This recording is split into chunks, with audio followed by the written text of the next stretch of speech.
Andy Semotiuk. Welcome to the Dear Souls podcast. What ignites your energy to do what you do on a daily basis? Well, one of the things is just simply routine, the way I do get up. I have to go to the washroom, comb my hair, etc. I like to exercise. So very often I go walking with friends, especially with friends, because I find there are two things about it. One is they're waiting for me, so I have to be there. Right. But the other is it's a time where you can share ideas, thoughts, and so on while you're walking. Then the other is I go swimming. So I like to go to a local swimming pool. I uh, I find that just the daily routine of doing, I like fresh air in particular. I think it's very important to get fresh air in your life. You can exercise indoors, but I don't think it's the same. It's just not as good. And then, a healthy diet. I have a granola. I'll just tell a little story about this. I used to buy Harvest Crunch granola from the stores. And one day, a friend of mine, Peter Smilsky, came to visit me. He was staying at our house. And in the morning, we get up and I take him down to the kitchen for breakfast. And I pull out the Harvest Crunch. And I pour a bowl for myself and for him. He looks at it, at the Harvest Crunch package, and I'm eating it. And it's irritating me. He's looking at the ingredients to the Harvest Crunch, but I'm eating, pretending like it's okay. Yeah. Hey, like this stuff that's in here, there's a lot of preservatives in here. I say, yeah, but I like it. They said, well, why don't you just go to the bulk barn? We have bulk barns in Canada. I'm in Toronto. Bulk barns are sort of a place where you can get raw food, any kind of food. It'd be like Trader Joe's, perhaps, or there's some other stores in the US. They don't come to mind. But anyway, you get raw nuts, fruits, vegetables, whatever. So he says, why don't you go to Bulk Barn and just take the stuff that's in here without the preservatives and make your own granola? Well, I didn't like the suggestion, but I thought, well, actually, he's right. Yeah. So he took me to Bulk Barn and I got all the, and from that day on, I've been doing this. I've been eating the Bulk Barn, like peanuts, almonds. I've learned, one of the key nuts is walnuts. It's packed with goodies of all kinds, right? Oh, yeah. So walnuts and also, hemp and all this all these ingredients, whatever. You have to read up on it and just mix it all up, and there you go. You got a nice breakfast. I always include. I've got this saying, which is, if you want cancer, don't eat blueberries. Blueberries are cancer fighters. So I eat blueberries every day. Nice. Yeah. And so on. I follow my diet, exercise, and, that's what keeps me going. That's beautiful. That's why you look so healthy and on point. Oh, well, it's such a pleasure to have you here. And, I have a whole bunch of questions that I want to ask you, and hopefully we get through all of them. But Sure. I'm really excited for this podcast and to bring your wisdom to the world because I think you have a lot to share. So let's get started. So you have such a diverse career spanning law, journalism, public speaking, and authorship. What inspired you to pursue so many different fields? Well, there are certain themes that ran through my life. So one theme is effective communication. So in the case of effective communication, I think a major player in my life was my mother because she was deaf. And so I had to communicate effectively with her. And I realized how important good, effective communication is in leading a good life. So, for example, I had to be, she didn't hear, so she read my lips and the lips of others in order to understand what people are saying. And she wasn't stupid. She was fairly well educated and she read a lot, but it's just that she couldn't hear when people were talking. So I had to be concrete, specific. I had to be concise. I had to be simple, using words that are easy to understand, impactful. These were elements of effective communication that I just picked up from my childhood and in dealing with her. And I thank her. She's gone now, of course, but I'm very grateful to her for indirectly underlining for me how important communication is. And I learned this. It's a two-track area. One is verbal, but the other is written communication. And I thought for most of my life, I thought, okay, verbal, I'm interested in verbal. And if you look up above my head here, you'll see there's a plaque up there on the wall. It's from Toastmasters. Mm. And that's all about verbal communication. You go to an organization like that to learn how to give a speech and some leadership. So I went through Toastmasters. I was in Toastmasters for 35 years. I Oh, attended wow. weekly club meetings for 35 years. And I rose to the top of the Toastmasters ladder. It's called Distinguished Toastmaster. And of the 330,000 Toastmasters worldwide, only about 1% reach Distinguished Toastmaster status. Now, some of them did it like in 6 months or a year, Mm-hmm. 35 years, but I made it. But that's And okay. Yeah. this is rarely an individual effort, it's usually a team effort. And I have to admit, without the other Distinguished Toastmasters, I would have never made it up there. But anyway, I made it. But the world didn't want me to be a speaker. The world kept signaling to me, you got to write, you got to be a writer. And I'll show you how. When I got to university, I Mm-hmm. took a course that's called English 101 at UBC in Vancouver, a long time ago in the 70s. The professor there assigned us an assignment to read a sonnet by John Donne called Death and to write an essay about it. Now, this sonnet, it started like this. It said, Death, be not proud, though some have called thee mighty, for thou art not so. And goes on to say That you're sounds not so so. poetic, so beautiful. So I wrote an essay about it. And when I got it back, the essay was full of red marks and an F. Oh, He didn't God. like it. So I went to see him. I said, what's wrong? He said, well, this essay's terrible. You got to write better. You have to learn how to write. So I spent the whole year trying to learn how to write by writing this essay about death, the sonnet. And I wrote it 5 times. And I even employed help from master's degrees candidates in English to Mm-hmm. get it right. But I just, it wasn't working. And at the end of the year, he passed me by taking pity on me, probably gave me 50% just to pass because he knew without passing I wouldn't be able to continue in my schooling, my Right.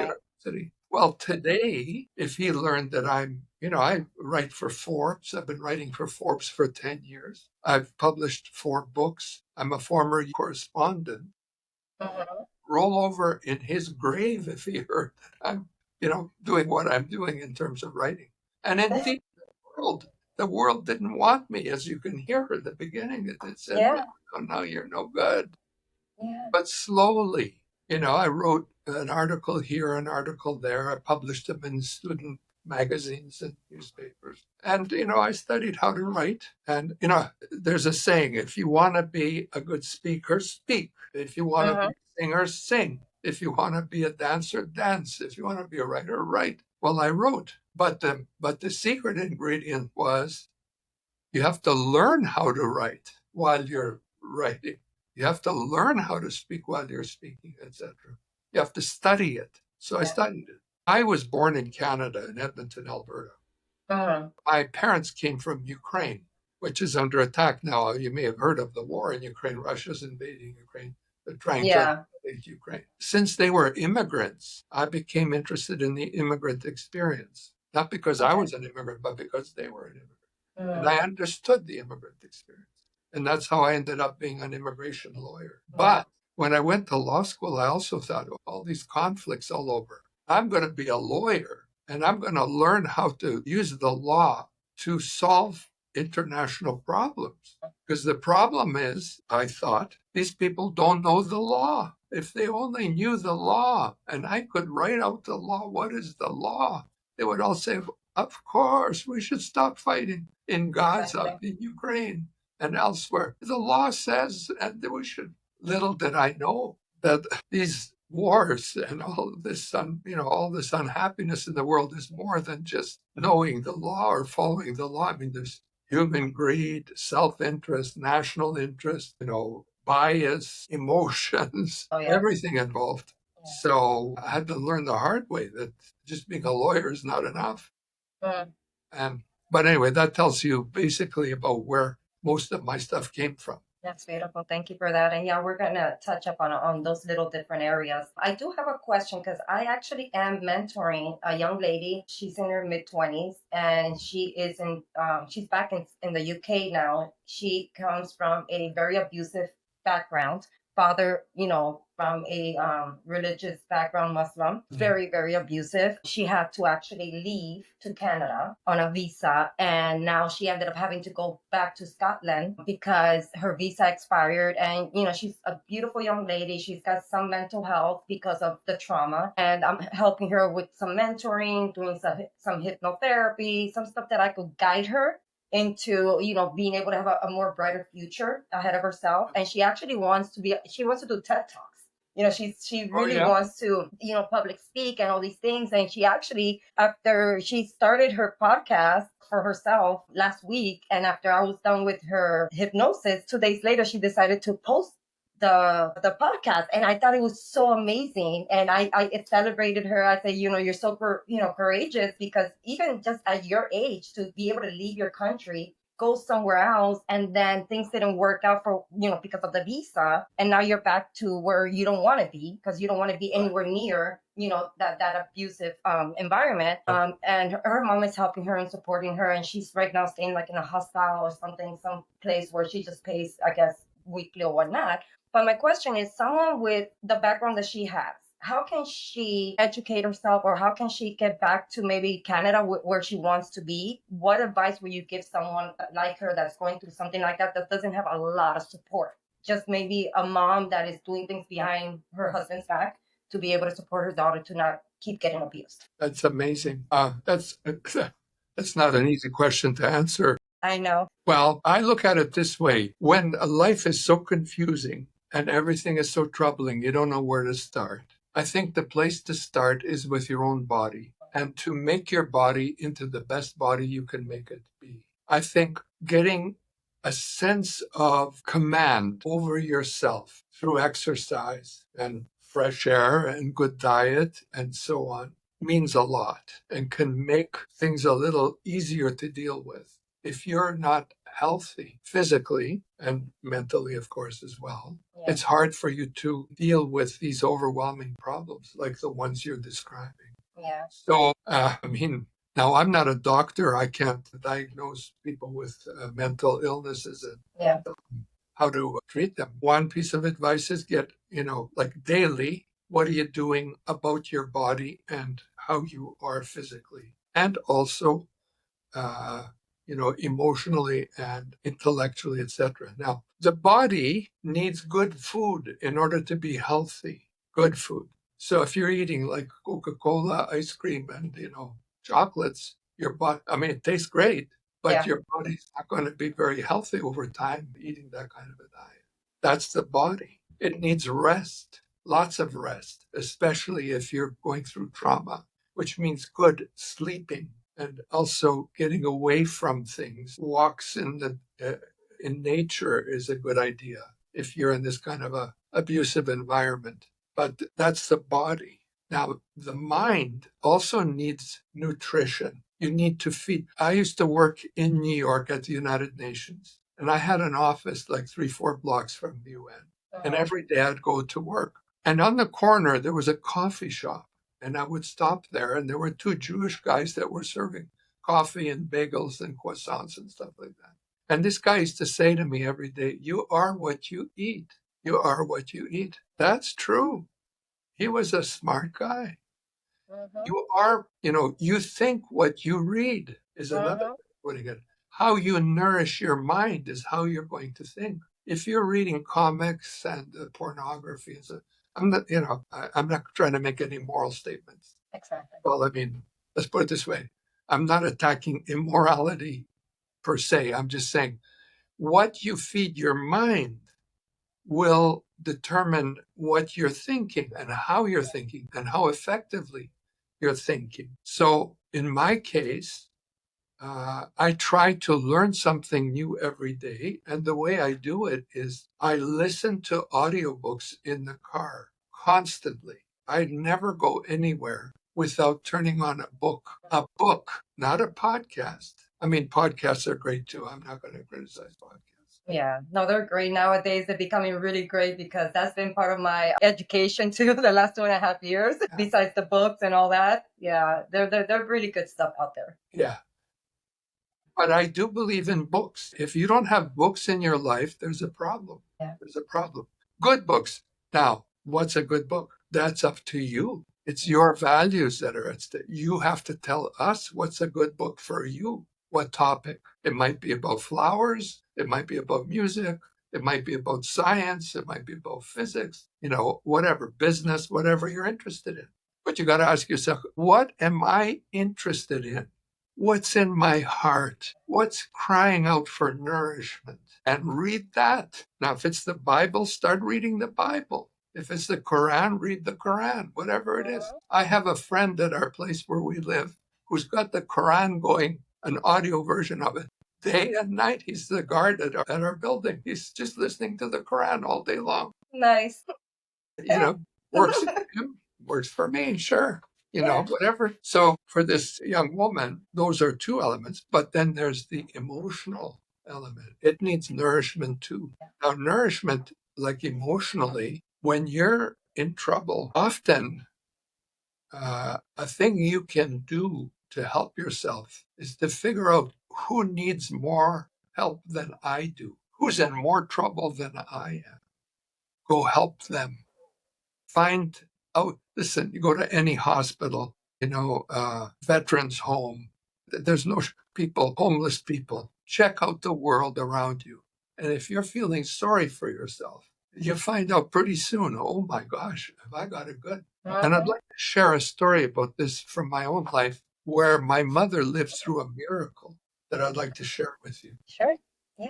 Now, I mentioned earlier, my mother was hard of hearing. She could not hear. She was deaf. And there was nothing more she wanted in her life than to be able to hear just like everybody else. Not anything special, just the way everybody else could hear. She pined to be able to hear like everybody else, but she couldn't. She had the nerve damage. She suffered from meningitis when she was a child and then scarlet fever, and she lost her. But, we were living in Vancouver. I was going through law school and all this. Actually, it might have been a little later, but anyway, we're living in Vancouver. And she declares one day, I'm going to Lourdes, France, from Vancouver, Canada, by myself, she says, in her 60s. You're going, you can't hear. She barely speaks English. She's going to get on a plane, going to fly to Lourdes, France. Now, I got it. I got it right away. Lourdes, France is ostensibly a place, well, it is a place, where they say the Blessed Virgin Mary, the Mother of God, Jesus, appeared to some people who saw her there, and miracles happened there. So my mother was going to Lourdes, France for a miracle, and I knew the miracle she wanted. It was to hear.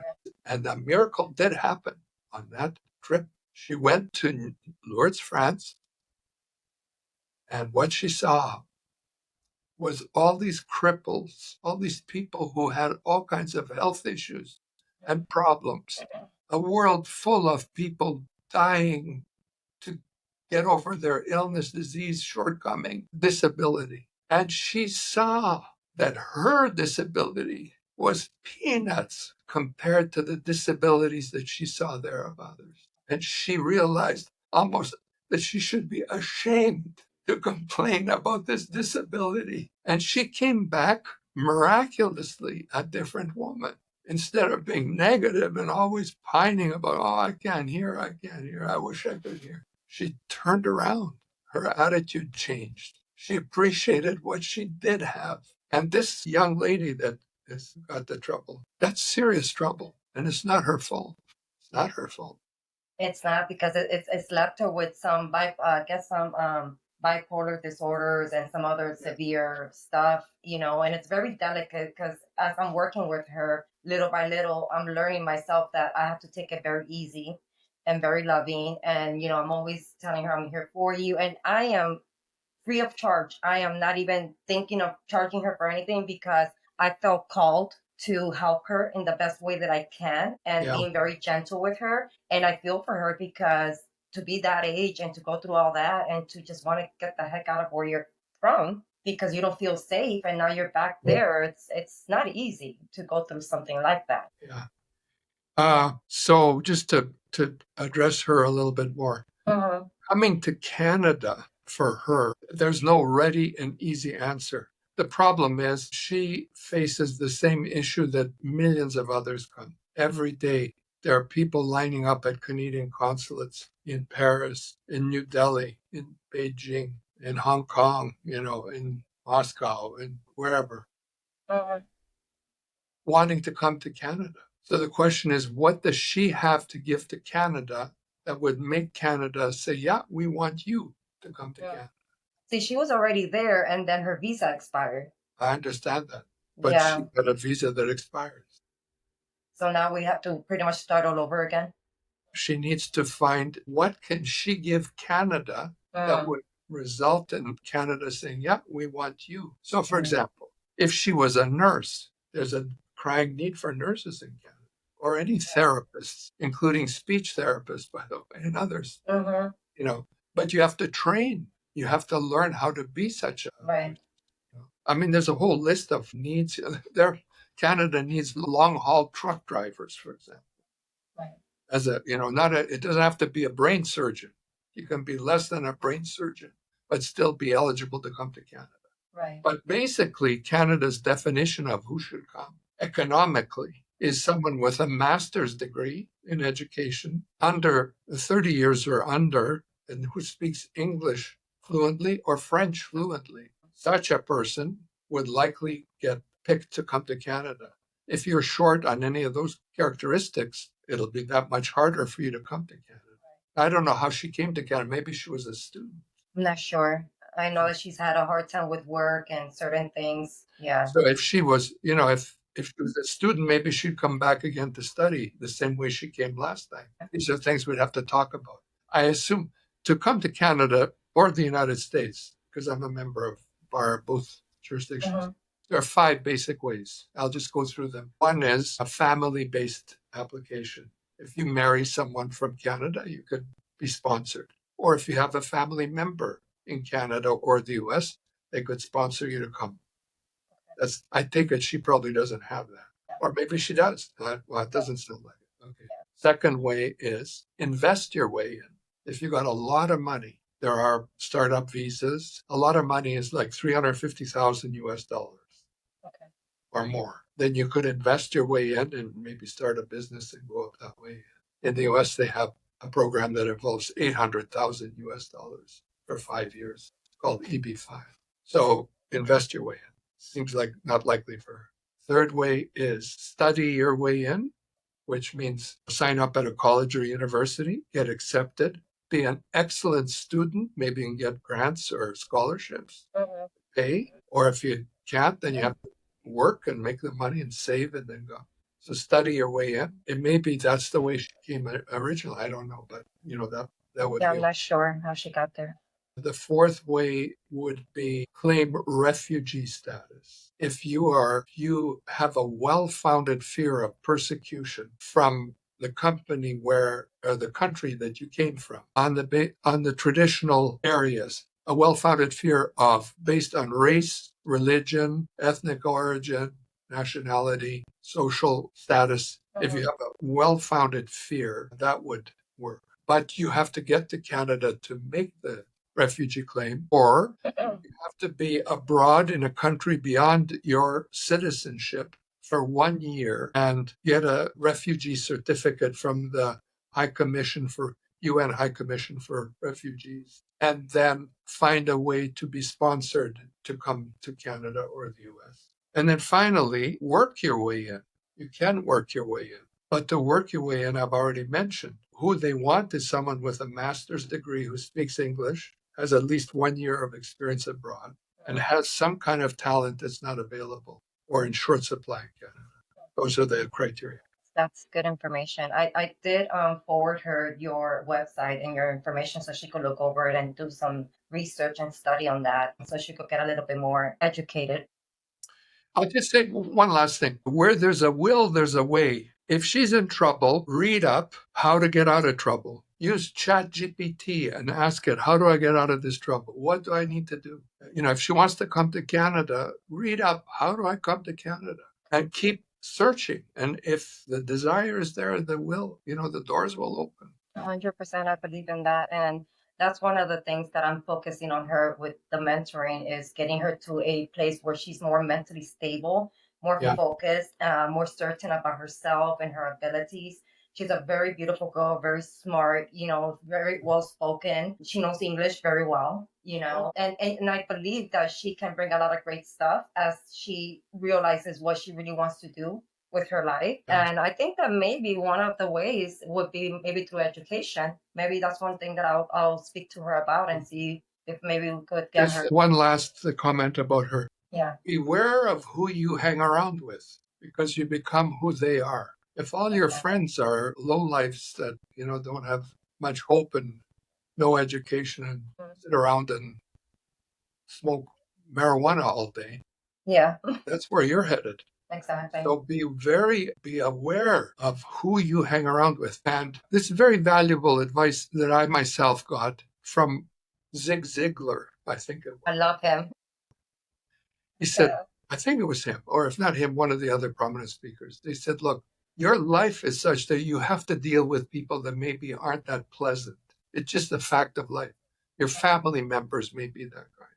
There may be people who are wonderful that you'd love to spend time with, but there may be other people in your life who are terrible, destructive, and could really, destroy your life. If you have to deal with such people, the key is to narrow how much time they have in your life to the bare necessary and no more. And if it's someone who's abusive, never see that person by yourself, always in the company of someone else, and very short periods of time to do what you need to do with that person, and expand the time that you're spending with people who are nourishing and like you, loving, decent, honest, trying to help people. Spend time with those kind of people. That's part of the game. Yeah, no, and I believe, I mean, I've been talking with her for a few months now, and she don't really have any friends. She don't really have anybody. She's been on her own, just trying to figure her life out. And I think that's why I was so drawn to her because she actually came through Matchmaker to want to be on the podcast.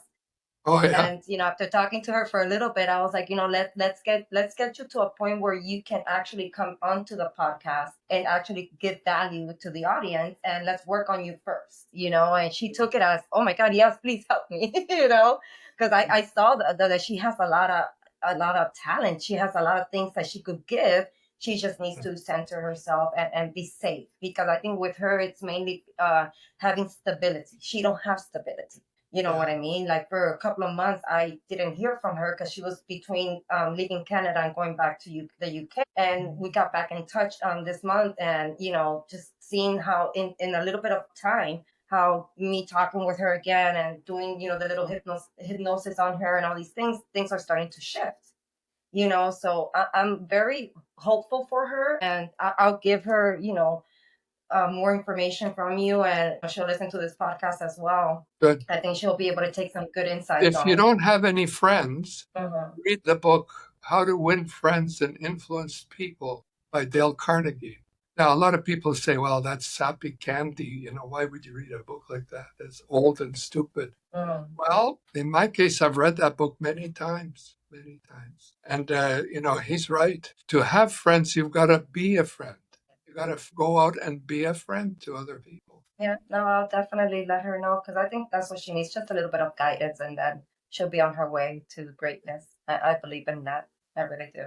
Now, with the U.S. immigration law, has it changed significantly under the different administration, and how does those changes affect immigrants? The law has, in the U.S., the law has changed dramatically. Really? Many immigrants who are there, so-called undocumented immigrants, are being deported. There was just a case where something like 300 immigrants were boarded on a plane. These people were from Venezuela and they were sent to El Salvador.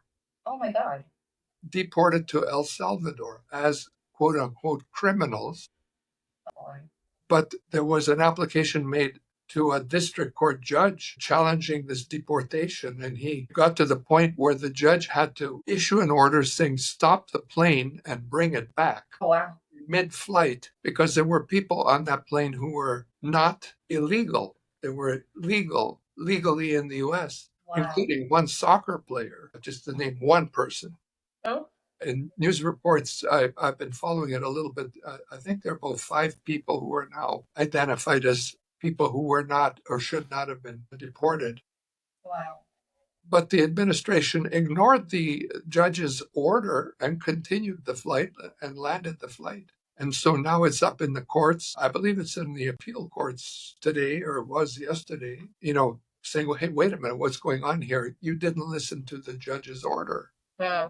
And there's a constitutional crisis going on. But in short, what's happening is the administration has declared that it wants to deport 11 million undocumented immigrants. Okay. And I was reading an article about that where someone was saying, the way it's going, they've declared that they want to do this in the next 2 years. And what would be required to achieve that goal would be to deport 500,000 people per month for the next 2 years, which is, in my mind, to me, it's a mission impossible. Yeah. Now, you could say, well, anything is possible.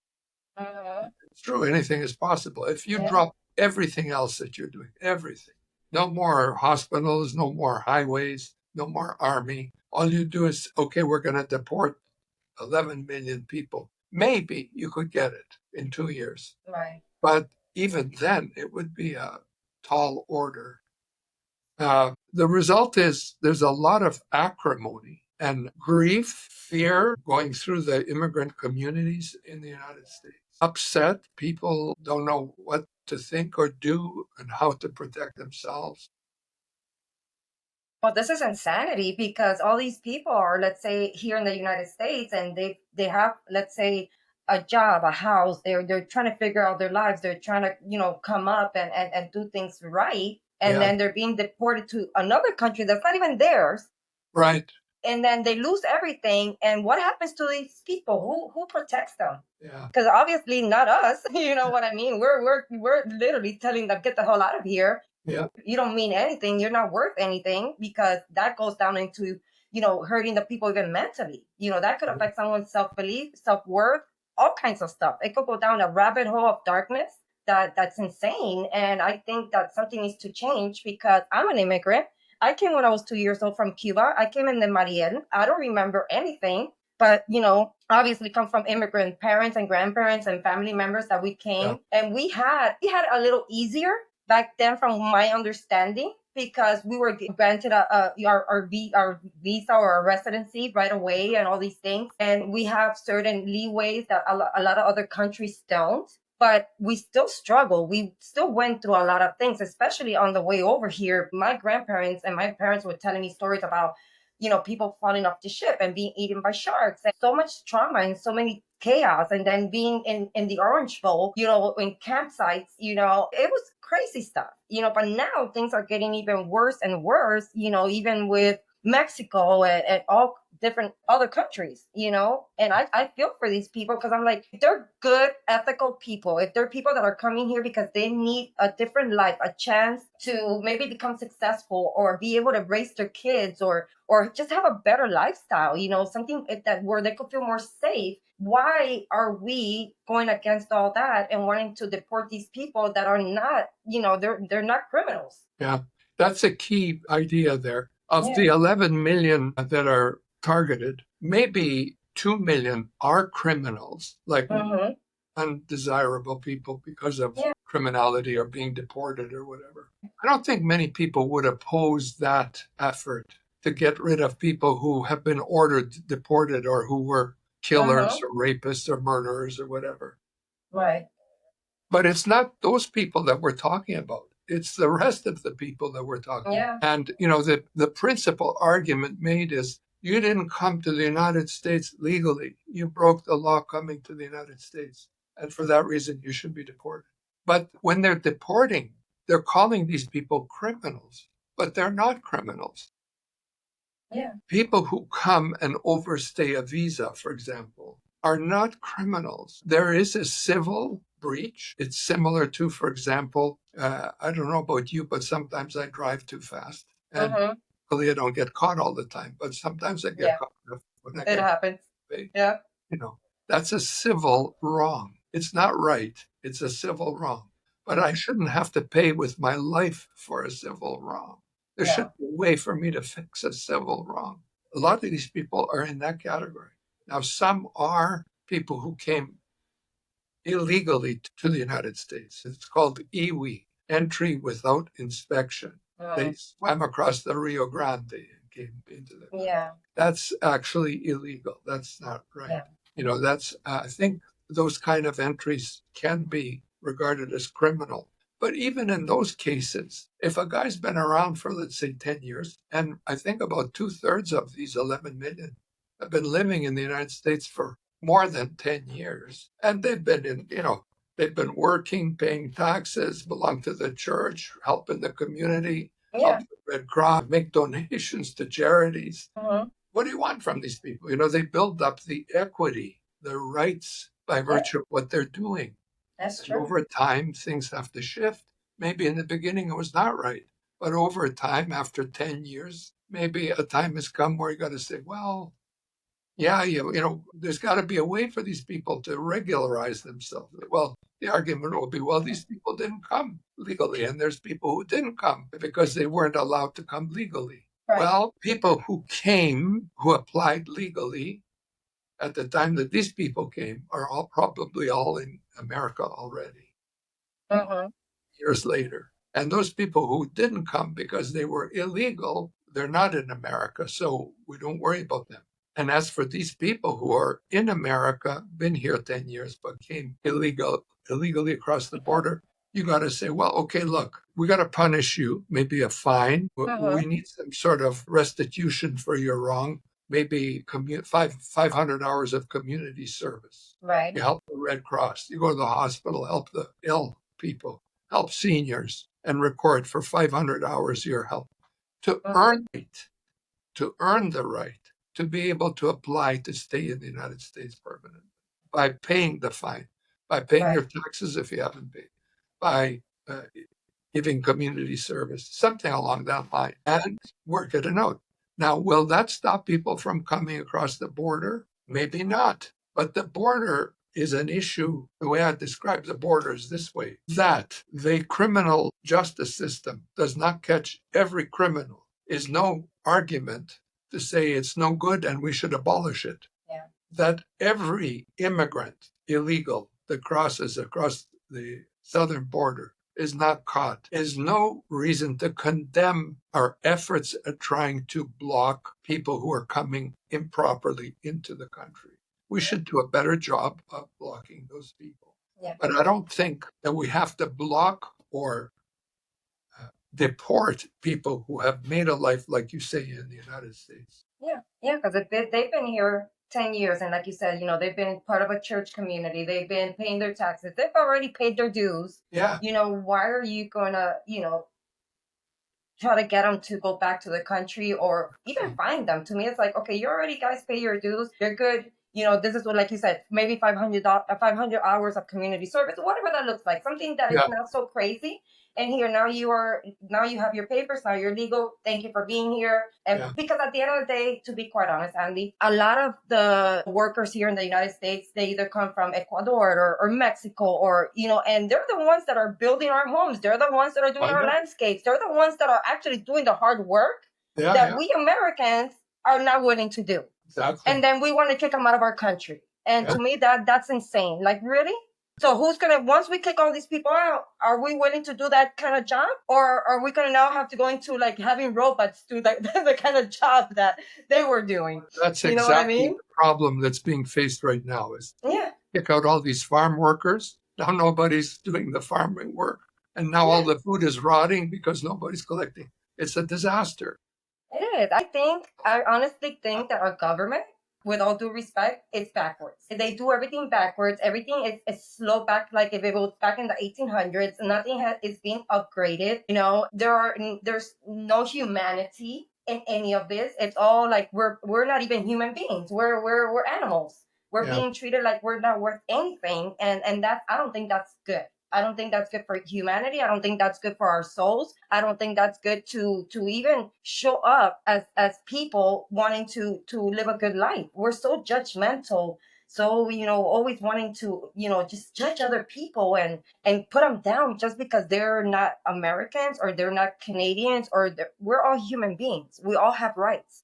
Yeah. And if we have borders, it's for a reason. And my thought, and I actually thought about this the other day, I said, what would it look like if our borders were just open to anybody that wants to come in, but Yeah. they have to just maybe answer a questionnaire or do some background check, to see in their country if they were criminals or not. And Yeah. obviously, do a better job at seeing who is a criminal, an actual criminal, Yeah. and someone that is a good person that just wants to get the heck out of their country because they have no way of becoming successful. They're being held back because of the economy, because of whatever it is that's going on in their country, and they just want to come here to live a different life, give their kids a better education, just a better life. I Well, think if our borders were not, everything was done differently, we will have a better chance of having more success with well, different countries and people. share this little thought with you.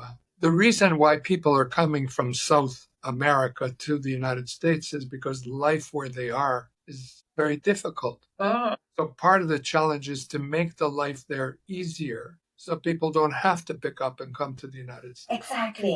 exactly. But the other thing is, look, we do have to face a reality, which is not everybody can come to the United States. Yeah. Not everybody can come to Canada. In the world right now, there are over 100 million people with no place to live who have lost, who are upended and homeless, or, they don't have a place to be. Yeah. Of that, about 50 million roughly are refugees, like political kind of refugees, like asylum seekers. Yeah. If all those people wanted to come to America, there's just no way America could. It's just impossible. So we can't have a border, come on in here, except Yeah. you criminals. It just won't work. It will be a little bit insane. No, I Criminals get are all that. going to say, hey, I'm not a criminal. I'm just like this guy. Yeah. No, I get it. No, and you're totally right on that, especially with everything that's happening, with even California, the fires. Now people are displaced in Asheville. It's just so many things that are happening now that people are losing their homes, and it's just gotten crazier. Yes, I totally agree with you that that is not something probably smart to do. But Yeah. I do agree with you on if they were able to have a better country, where, like, I'm Cuban, it's horrible over there. I mean, most of our family already came over here, but the things that they've said, and the lack of food, the lack of sanitation, the lack of health, care and all that. If we could just kind of, focus on getting those countries up and running in a way that it's healthy, in a way that is successful, then we really don't have to have people coming over the border to want to come to our country. Basically, they're going to want to come just for vacation, Yeah. to, Yeah. explore, the United States or Canada or whatever. They just want to go on vacation, on holiday, versus wanting to migrate over here. And I agree that maybe something has to happen with each individual country. Yeah. So then we're not having this immigration situation happening and Yeah, getting worse. the topic is a complex one, not easy to sort out, but these are some good ideas that we've shared. Yeah, definitely. Now, I want to go a little bit into, you've taught different courses on human potential development. What's one key principle you believe everyone should apply in their lives? Okay. Well, we mentioned Zig Ziglar before. One of the things that I liked about Zig Ziglar is he used to say this all the time. He used to say, you can get anything you want in life so long as you help enough other people get what they want. And I believe that's a philosophy of life that we should adopt. Now, there's another philosophy that's popular these days, and that philosophy is just give me what I want and to hell with everybody else. Now, that's another way of living your life, Yeah. but that doesn't go very far. A key ingredient, sort of the golden rule restated another way, basically. Treat others as you would have them treat you. Exactly. And that's what's missing in our relationships. Too much I, not enough you. Yeah.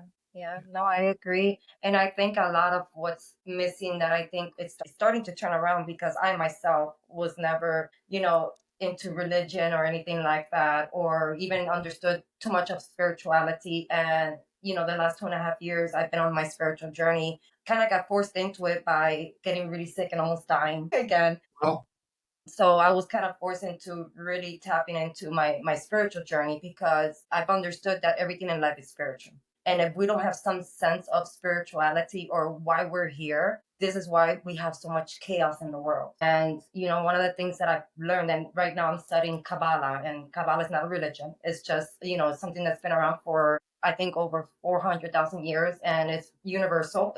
It gives you different tools. Even uh, all kinds of religion and atheist people are starting to study Kabbalah because it's giving them tools to understand things better, differently, how to handle situations better. Even with myself, I'm learning to handle situations that I wouldn't know how to handle before, by understanding these tools. And I think one of the biggest things that are missing all over the world is the part of spirituality, us being able to tap into that part of spirituality that gives us the humanity of being able to be not I, more like you and I, us, we. How can I help you be more at service? And I think that's something that I am so hopeful because I believe that we're starting to turn around little by little on that part. But it's taking a lot of chaos to get there. yeah. There are two, from what I see, there are two basic questions we all have to face. And this is moving in the direction you're talking about. The first is, who am I? And that's a deep question. Like, that's not something you can just answer like in 3 minutes. Who am I? Who am I really? And I think the answer has to be found in part in your background, your history, your thinking, what you've learned, and so on. And the other question is, why am I here? That's a key fundamental question. Why am I here? Now, some people may, I have a friend who's an atheist. He's an atheist guy. In fact, I know a couple of people who are, you know, atheists, very happy. They Yeah. think life is perfect, no problem. Yeah. They have a hard time answering these questions, just as I do.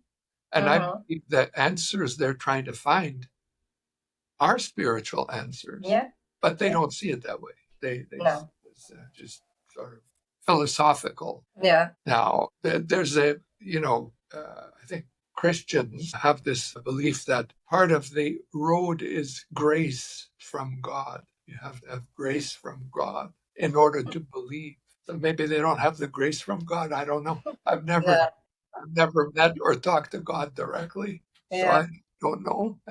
I, in my case, I think like from all the friends that have died that I knew and that I've talked to before they died, as they, do you believe in God? Virtually everybody did. Yeah. And before they're dying, just while they're dying. Now, maybe some won't. Maybe some will hang on. I don't know. But the ones that I knew said, yeah.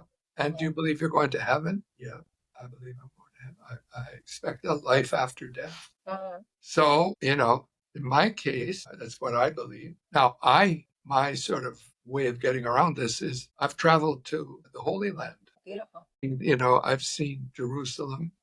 I saw where Christ died, for example. Uh-huh. I saw the Temple Mount, where they say Muhammad rose to heaven. Uh-huh. I think that's where he rose to. I hope I don't get. I hope I I'm. don't know. I'm not too familiar with it. I'm still learning. I'm still in that process I of know it's learning a all these holy things. spot for them. I know. Yeah.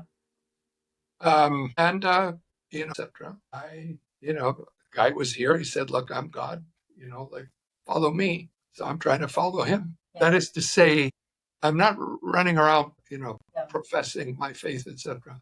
To everybody who wants to listen or doesn't want to listen. But I'm trying to lead the kind of life he led. Yeah. His example. That's it. That's Yeah. all I'm trying to do. That's the best we can do. Yeah. That's one of the best things we can do. Because I know for me, I have many questions since I was a kid, and 7 years old, asking, okay, who's God? Where did God come from? Who's God's parents? You have all these questions. And I was raised a Catholic and in shamanism, Santeria, and nobody could ever answer that question. They're like, oh, you don't ask those questions. And I'm like, why not? Like, I've always been that person to, like, I want to know why of everything. And it's funny because my journey, especially the last 2.5 years, has taken me to different practices, holistic practices, into Buddhism and Hinduism and just so many different practices. And what I found that a lot of it is intertwined. A lot of it is the same. Even with Christianity and all of it. My husband was raised Christian hardcore, and he could now understand a lot of the things in the Bible that are the same in Buddhism or the same in Hinduism, and even with the Kabbalah thing, it's like everything's so intertwined. And I found all my answers that I've had as soon as I was ready. You know what they say, when the student is ready, the master will appear. Yeah. And I found Kabbalah through a podcast, Danny Morel's podcast, and David Guillaume was on there, and he was talking about, the teachings, and it started resonating with me. And I'm like, this makes so much sense to me. So I started tapping into the teachings, and, to me, it's like all the answers I've ever had, they're being answered. And it makes so much sense because it's not like, oh, this is the only way and that's it. No, it's just practical tools, practical understandings that have been here even before Christianity, before any religion, before anything, from the beginning of time. And it's just very practical, easy things that it doesn't matter what you believe in. It doesn't matter what faith you're in. It all resonates. It all makes sense. It kind of like complements everything that in any religion or even atheist. Because I think at one point I became atheist because I didn't even think Jesus was a thing. I got to that point because of what I found in Christianity and in other religions, where I was like, okay, none of this makes sense. God is not fear. God is not pain. Like God is pure love, pure understanding, pure wisdom, pure light. God is not, fear or any of that. So now that I'm having all these different teachings, and I read, I read so much, and I'm just like, okay, if it resonates with me, if it feels good within me, if it's something that I connect to God and God says this is the truth, that's what I go with. If it feels good for me, that's what I found to guide me. I allow myself to be guided that way. I can't see how else you could deal with it. Yeah. You have to deal with it that way. Yeah, you have to go with it as simple as that, because we all have questions. And I think honestly, a lot of the mental health situation that's happening nowadays, it has to do with the old school programming of fear and lack and all those kind of things. And I think a lot of people are lost. A lot of people are confused. And a lot of people want answers of why we've been, I guess, lied to in many ways. So yeah, kind of wanted to touch up on that a little bit, because I think spirituality, if we had a little bit more of that light, even with immigration, things will be a little bit better. Yeah. Well, I'm, even if you don't buy religion as such, concepts such as humanity, honesty, decency, love, compassion, kindness, these are general non-religious, shall we say, values that I believe we need to cultivate in our society. We really do, especially with our new generations. Yeah. Many will find these values in their religious teachings, which is fine with me. I don't care how you get there if you have them. Yeah, God doesn't care how you get there. Just get there. He don't care. He created everything. He doesn't make any mistakes, is what I found. So it's like, whichever way you got to get there, get there. Yeah. And it's just, sometimes it can be a little sad to see, even with our young kids nowadays, and how their understanding of life or even family is so off. I'm seeing it within my own family dynamic, and elders become obsolete. They become like nothing, and I'm just like, for me growing up, my elders were everything. I'm a grandma and grandpa girl. They're gone now, but I've always been like all about my family, all about my culture. Like I wanted to know and be close to them. And I'm finding that things are different now. Yeah. There's not that love, that respect, that we're losing that. Yeah. Yeah, you're right. We're losing that. And we need more of that in the world, I think. Now, what does motivation mean to you, and how can people use it to create success in their own lives? Because I think motivation is one of the things that a lot of us, it's hard to have, and it's hard to keep and maintain based on whatever's happening in your life, in your own personal life or whatnot. Yeah. Well, I'm happy that we're going on this topic, because it's I think a very important topic. And I'd like to share, what my conclusions are on this topic, because I picked them up again through Toastmasters. Nice. And the experience was Toastmasters each year have a convention. And at that convention, they give what's called the Golden Gavel Award to one speaker who they honor as a great speaker. And I noticed this from reading a Toastmasters magazines that they have these Golden Gavel winners. So I wrote to them and I said, listen, I'd like to hear or listen to a number of these speeches and then write articles about them in the magazine if you would agree to my doing that. And they agreed. And they sent Nice. me the recordings from these Golden Gavel winners. My project went nowhere. It didn't gel. However, I did get the chance to listen to all these Golden Gavel winner speakers. And one of them talked about motivation. And his name was Bob Richards. And now this speech was from the 60s, probably. I don't know, way back there. And in his speech, he said this. He said, they were at that time in economic trouble. America was in economic trouble. And he said, given the trouble economically, some newspapers went out to talk to experts and ask them what's needed to turn things around. What's wrong? What's missing? Why are we in trouble? And they found, every one of them, one answer, and the answer was motivation. What was missing in society was motivation. And then he went on from there, Richards went on from there, describing to the audience what he thought was motivation. And he described it this way. He said, when he was growing up, he grew up in a small town, something maybe similar to where you are. And this town had a semi-professional baseball team. And on this team was a guy named Lou Boudreau, who was, I think, a second baseman. He later played, I think, for the St. Louis Cardinals, if I'm not mistaken, in the National Football League, Baseball League. Okay. But at that time, he was the local hero of their baseball team. And for Bob Richards, Lou Boudreau was where the sun rose and the sun set in his life. And he described how one day Bob Richards went to a baseball game and was in the far bleachers of the stadium when Lou Boudreau hit a home run and Richards caught the ball. So he got the ball and he ran to the players' locker room to wait after the game for the players to come out to get an autograph from Lou Boudreau.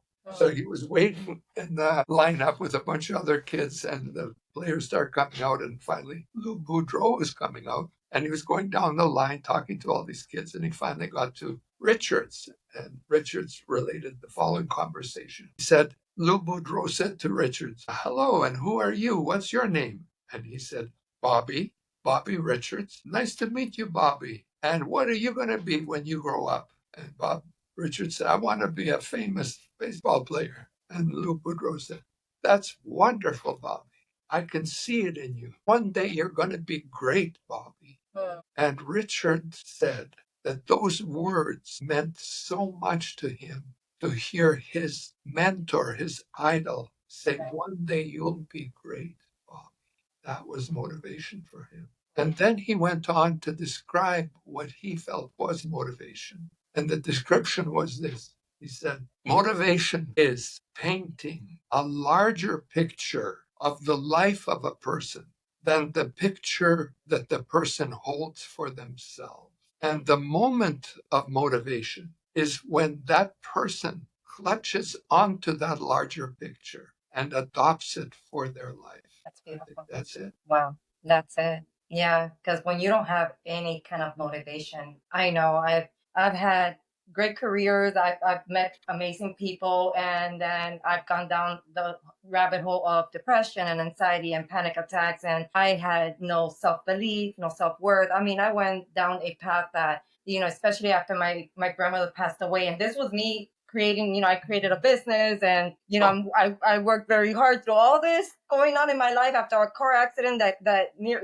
killed me, and I ended up surviving, and we lost our dog, and it, so many things has happened in the last like 5 year span. But I realized that when you are at the verge of your life ending and you have nowhere else to go but up, you have to find the light, and to me the light is that motivation to keep you going. And then, when you start surrounding yourself around people that uplift you, people that actually love you and believe in you, and that help you just kind of keep that motivation going inside of you. I think that that's very important. I know I found it for me because I went through a stage of when I got so sick. I had vertigo, I had tinnitus, I was losing my memory. I couldn't even have a conversation for the life of me. I mean, Wow. I was in a place where I felt defeated. I felt like I should just end my life because I have no purpose. And 2.5 years later, I look back and I'm like, I'm so glad that I found that little piece of light, that little Yeah. piece of motivation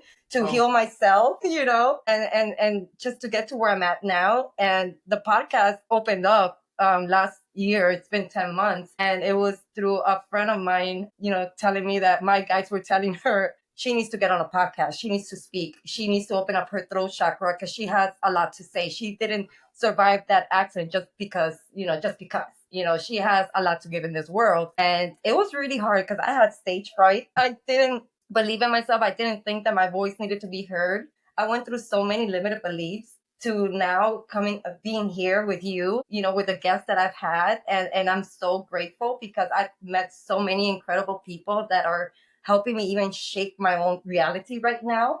People yeah. that I've read their books, that I've been able to just connect with them at a deeper level. And you know what, Andy? Motivation is key, and surrounding yourself around really amazing people that inspire you, is one of the most amazing things that you can do to transform your life. I have found that motivation is key, and that it's the momentum. You have to have momentum.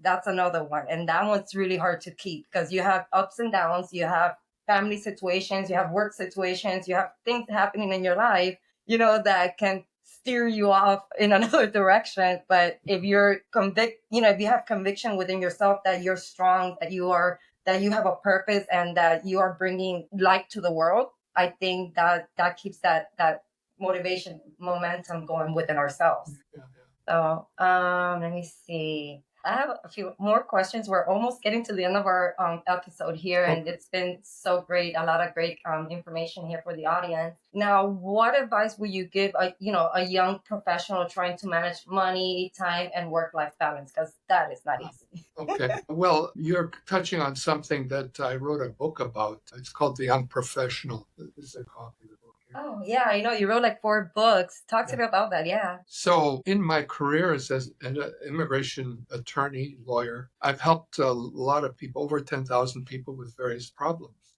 And a lot of them were young professionals. And I noticed three themes that seem to trouble them repeatedly. One is money, excuse me. That's yeah. Second is time, and a third is balance. So I wrote this book to help them with that, those issues. And briefly, I'll just summarize how to deal with each one of them. This is a crash course, 5 minutes. And there's much more to it, but in 5 minutes. With respect to money, I find that the most important problem that a person faces if they're troubled by money is not having carefully enough identified their unique ability. I believe everybody has a unique ability. For example, you, Jacqueline, you had parents that were unique. You grew up in Cuba. You came to the United States. You had an education. You have a podcast and so on. That's unique.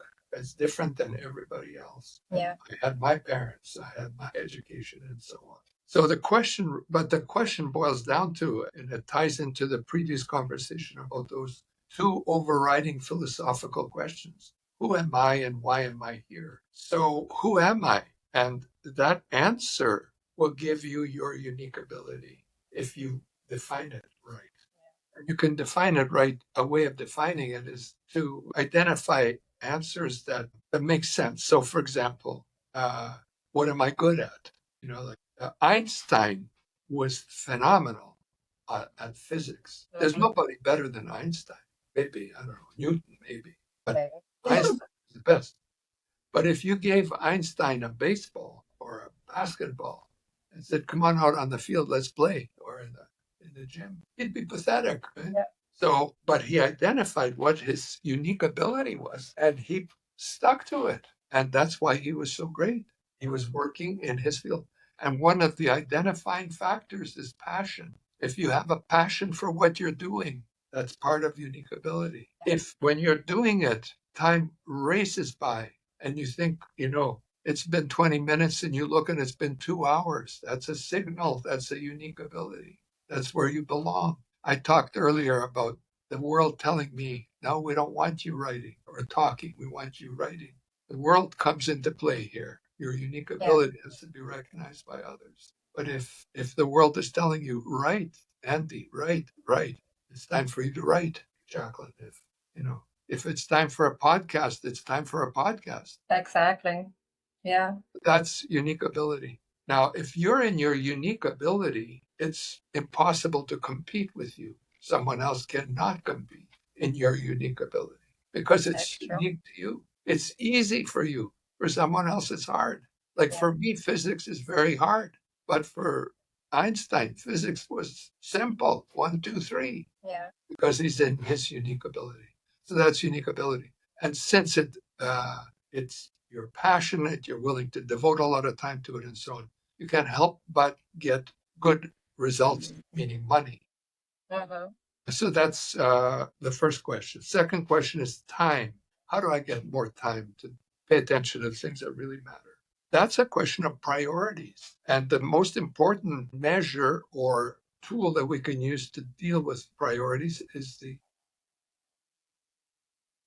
I heard of that. Yeah. principle, which is that 20% of the people get 80% of the results. Mm-hmm. 20% of the population make 80% of the money. 20% of your club does 80% of the work. So you apply that principle to your life. You got to ask yourself, what's important in your life? What values do you have? If and we talked about spiritual values, physical values, intellectual values, emotional values. You can identify them and you can ask yourself, well, how much time are you spending on spiritual values and physical, etc.? And if you're not Right. spending enough, you should think, what 20% of the things that I'm doing will give me 80% of the results I want. Or another way of putting it, which is a master phrase from Jim Rohn that I adopted, is what 5 or 6 things that you're doing are the most important to give you 80% of the life that you want. Yeah. Focus on those. Focus 80% of your time on those and devote 20% to everything else. That's the 80-20 priorities, time management, basically, a question. I Then need to there, tap into that because I'm having a really hard time with my time management because sometimes I feel like I'm getting pulled in so many different directions between my studies and then the podcast and, the Airbnb and, just family stuff. so And that I'm like, oh, man. that's a matter of priorities. What are Yeah, you can't do everything. Yeah. So you got to figure out what 5 or 6 things are the most important in terms of results you'll get done. And the final one is balance. And balance, a way of dealing with balance is I talked about these values like spiritual, physical, intellectual, and so on. Or you can talk about other kind of values like money or friendships or social time or television or whatever your values are. You identify your values and imagine a bicycle tire. At the hub, hmm, you have spokes coming out to the outer edge of the tire. So let's say there's 10 spokes, and each spoke represents a value. One is spiritual, second is emotional, third one is physical, or whatever you're about. Now, I can't tell you what values you should have. You yeah, have to tell yourself your own values. There exactly. are some values that I believe are universal. For example, life and not killing is a universal value. Yeah, But even then, if someone's attacking you and you kill them because you're being attacked, there's a trade off there. But anyway, exactly. in looking at values, you identify what values are important to you and you measure them from 1 to 10 on the spoke. Let's say spirituality is a big one in your life. Yeah, 1 is low, 10 is highest spiritual person. You measure, not me, but you measure yeah. yourself on that. Let's say you measure yourself at 9, Hmm. and then you go, okay, physical, how are you? Like, see, in my case, it's going to be 5 or 6, let's say. Then next one, emotional, how are you? Maybe it's only 1. And then, like that. And then draw a circle among those dots on the spokes and look at that circle. If that circle is round, you're leading a balanced life. If you have a flat tire and not a round tire. That means you're out of balance. You need to get balance into your life. Now, Van Gogh was a great painter, Mhm. spectacular painter, and he devoted himself to painting, and his brother supported him. And like nothing happened other than painting in his life. So he's totally out of balance, but he was a genius. Yeah. So sometimes this doesn't work. If you want to be a genius, you're going to have to be out of balance, I guess is the moral to the story. But a way to put Yeah. it would be, look, I was out of balance. When I wrote the bar exams, I was out of balance. I didn't have time for exercise, social life. Yeah. All I did was study, study, study for several months. Yeah. So for a while, it's okay to be out of balance. If you know the reason why you're being out of balance, you know that you're going to come back to a balanced life, that's Mhm. okay. But if your life is all flat tire, you got a problem. You got Yeah. to fix that.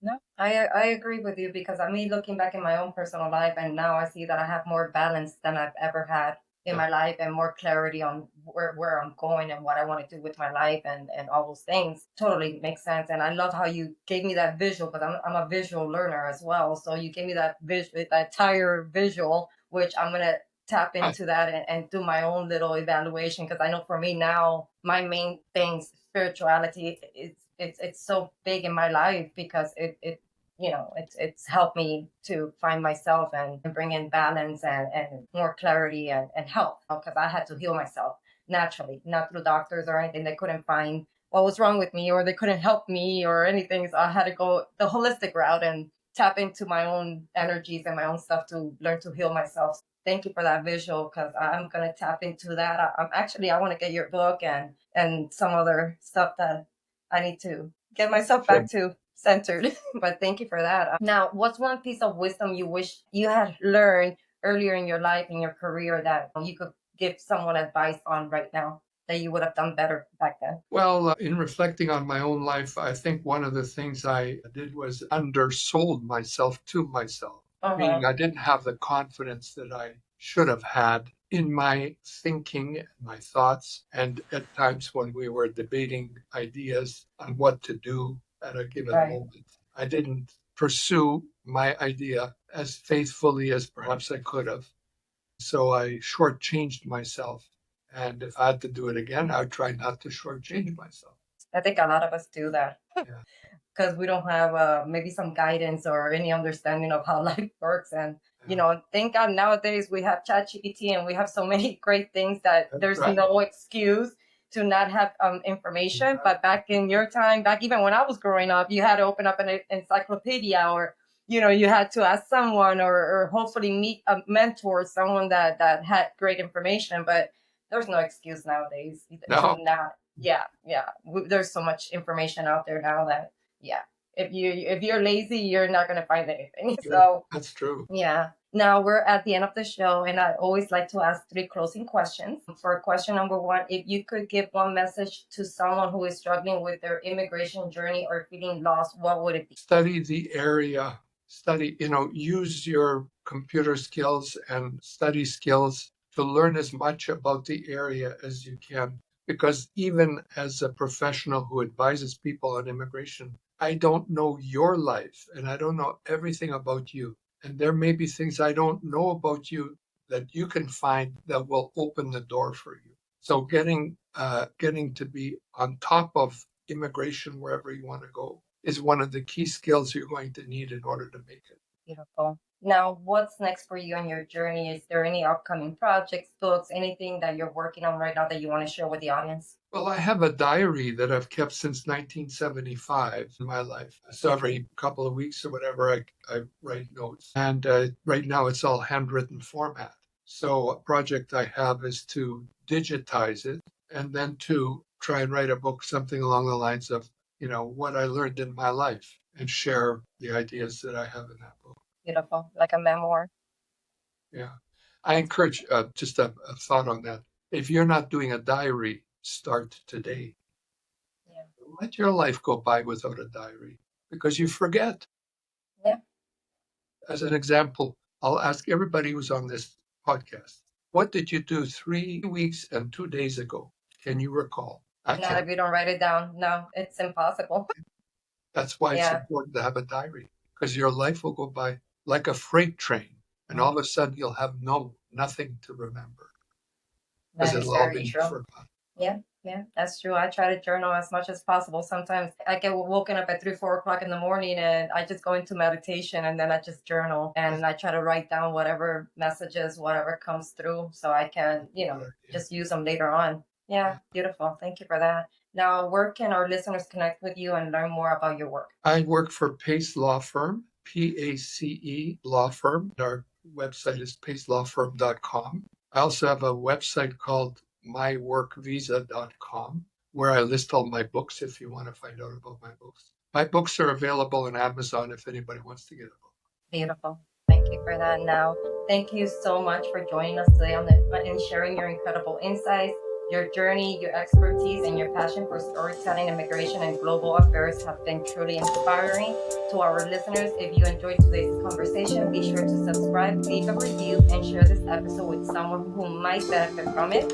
You can connect with our guests through the links in the show notes. Until next time, stay inspired, stay safe, and with light and love. Thank you for joining us today, and I hope this message resonates with you. That was beautiful. Beautiful is right. Thank you so much.